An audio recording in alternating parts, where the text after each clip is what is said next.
Fanovi Danisa Tanovića, žao nam je, ova recka nema veze s njim. Hejteri Danisa Tanovića, ova recka nema veze s njim. Ničija zemlja o kojoj danas pričamo je stvarno ničija.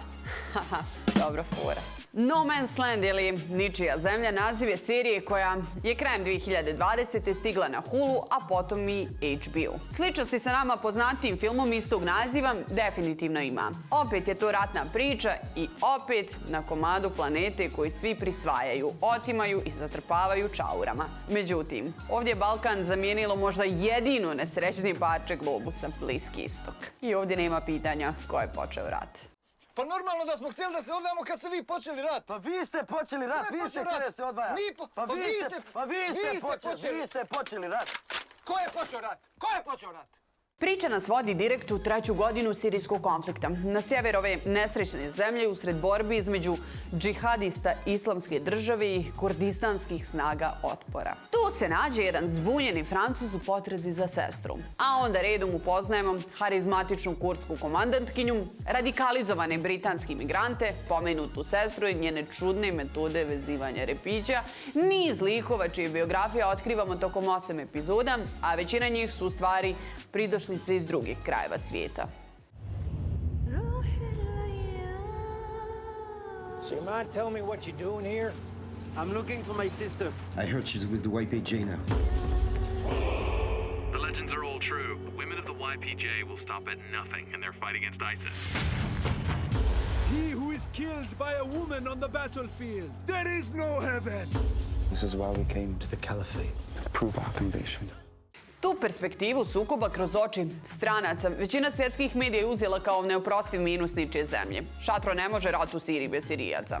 Donekle su pravu. Zaista nedostaje lokalaca koji su više od statista sa zadatkom da ginu umjesto glavnih likova i bilo bi dobro da smo dobili njihovu dimenziju. Međutim, sirijski rat jeste privukao ogroman broj zainteresovanih protagonista sa svih strana i često poprimao tokove o kojima se domaćini nisu mnogo pitali. Stoga, ne samo da je faktički ispravno prikazati suda raznih dobrovoljaca, plaćenika i fake humanitaraca na tuđem tlu, već je u pitanju osvježavajuće pošten ugao posmatranja koji bi ostatku svijeta mogao da malo otvori oči. Ako je svijet stvarno voljan da ih otvori. Were you followed? Did you say your sister's name was Anna Habert? You said she died in a terror attack 2 years ago. The real question is, if your sister is here killing ISIS, how come everyone thinks she's dead? What will you do if you find her? I guess I'll have a lot of questions. Coming here was a big mistake. Posebno je to hrabar potez od strane ove grupe autora jer je čine Izraelci ljudi jevrejskog porijekla. Njihovi dosadašnji radovi kao što su film Foxtrot ili serija Euforija garantovali su nam ipak kvalitetan tretman pipave teme. A to smo i dobili. Ničija zemlja se tako kompleksnim makrotemama osvajanja, religija, istorije bavi na najefektnijem mikronivou kroz svoje junake. Oni su stalno u nekom disbalansu između heroja i antiheroja, neki napisani malo bolje, neki onako, ali svi fenomenalno odglumljeni. Come here. At the end of the day, you're British.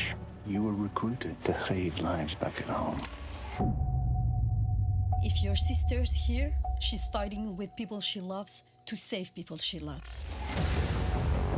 In 36 hours, we attack the enemies of God. When YPG marches, earth and heavens tremble. U seriji u kojoj slušamo dijaloge na 4 jezika i pratimo 10-ak paralelnih pravaca radnje, izuzetno je teško postići tako ujednačen nivo glume u kojem niko ne odskače. Bar ne u negativnom pravcu. U pozitivnom bismo morali izdvojiti Melanie Thierry, Suelu Jakub i Jamesa Krishnu Floyda. A ti pravci radnje se vrlo fino i smisleno ukrštaju tako da postepeno grade sve kompleksije odnose, emocije i moralne dileme. Ovdje, kao i kod postavke likova, mogla se malo manje šablona i stereotipa, pa za te dvije zamjerke zajedno možemo upisati, eto, još jednu negativnu recku. Neka je, nek stoji, da vam nije prazan ovaj ćošak tu. Ali ostaje činjenica da serija raste i napreduje iz epizode u epizodu, što ovih dana ne viđamo tako često. You should have gone home when you had the chance. I want to help. We always always knew this was a one-way ticket. The pressure's getting to you. If it's too much, you need to tell me. No, I want to finish the mission.